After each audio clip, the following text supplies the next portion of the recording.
Hello and Assalamualaikum everyone. मेरा नाम है ज़ावा नूर Fatima and welcome back to Journalism for Kids. So for this episode we want to talk about child kidnapping क्योंकि recently बहुत सारे rumors Pakistan में फैल रहे थे कि there's this gang and they are starting to kidnap children और बच्चों को अगवा कर लेते हैं. But child safety is very important and that's also in their child rights. So children need to know what is happening so that they can protect themselves. इसके हवाले से हमने बच्चों से बात की कि उनको क्या लगता है ये इस पूरी सिचुएशन के बारे में and what are their thoughts. So let's hear what they have to say. मैंने कहा किसी से चीज़ लेके नहीं खानी और टीचर को बताना है कि मुझे वहाँ पे किसी ने बुलाया है. मम्मा पापा ने समझाया कि किसी से चीज़ नहीं लेनी और किसी के साथ बात भी नहीं करनी. मेरी मम्मा ने भी मुझे सिखाया है और टीचर ने भी सिखाया है किसी से चीज़ ले लेनी और बाहर नहीं अकेले जाना. मम्मा ने बोला मुझे कोई भी लेने आए मुझे नहीं भेजना. कोई भी बोले आ जाओ मम्मा बोल रही है घर नहीं आना. जब घर से लेने आएंगे जिसका भी जानती हो उसके साथ आना है.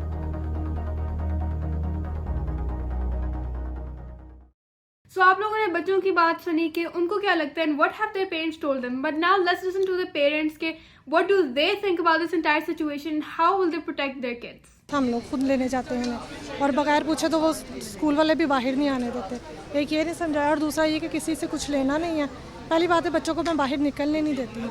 अगर ये कहीं जाते भी हैं तो इन्हें मना किया हुआ है कि किसी से कुछ लेना नहीं, किसी की बात नहीं सुननी, घर वापस आना है. अगर कोई इस तरह का लगे आपको कि कोई है बंदा तो फिर फ़ौरन किसी को बुलाएं या हेल्प के लिए आवाज़ लगा दें.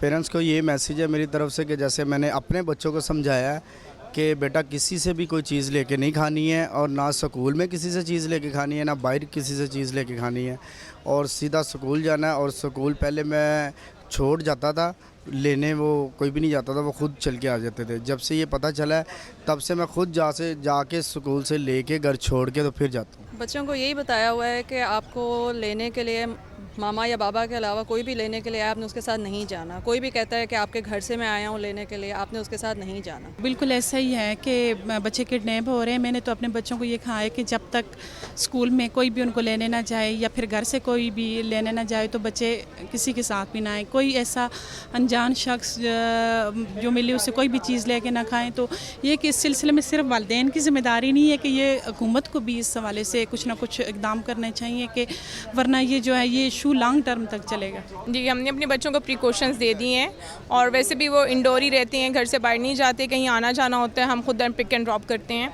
और माशाल्लाह हमारे बच्चे इस चीज़ को बहुत सेंसिबिलिटी से टीवी पे न्यूज़ पे भी देखते हैं और बहुत आजकल क्लिप्स चल रहे हैं यूट्यूब पे, हर चीज़ देखते हैं, बच्चे जानते हैं. तो इसलिए वो ज़्यादा कवर करते हैं चीज़ों को और केयर भी करते हैं.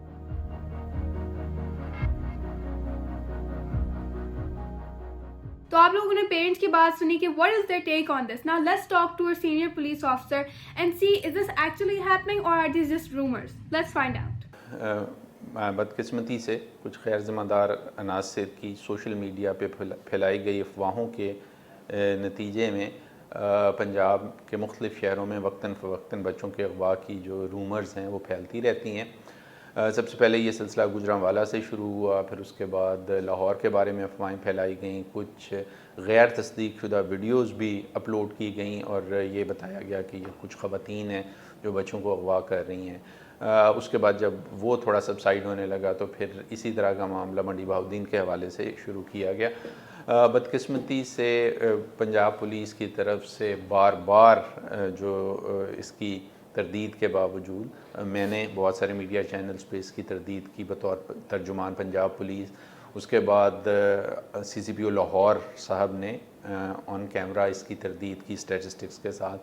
फिर DIG इन्वेस्टिगेशन लाहौर ने इसकी भरपूर प्रेस कॉन्फ्रेंस की. उसके बावजूद लोग रूमर्स फैलाने से बाज नहीं आ रहे. लाहौर समेत पंजाब के किसी भी हिस्से में बच्चों की अगवा की जो वारदातें हैं उनमें कोई गैर मामूली इजाफे का कोई सबूत नहीं मिला.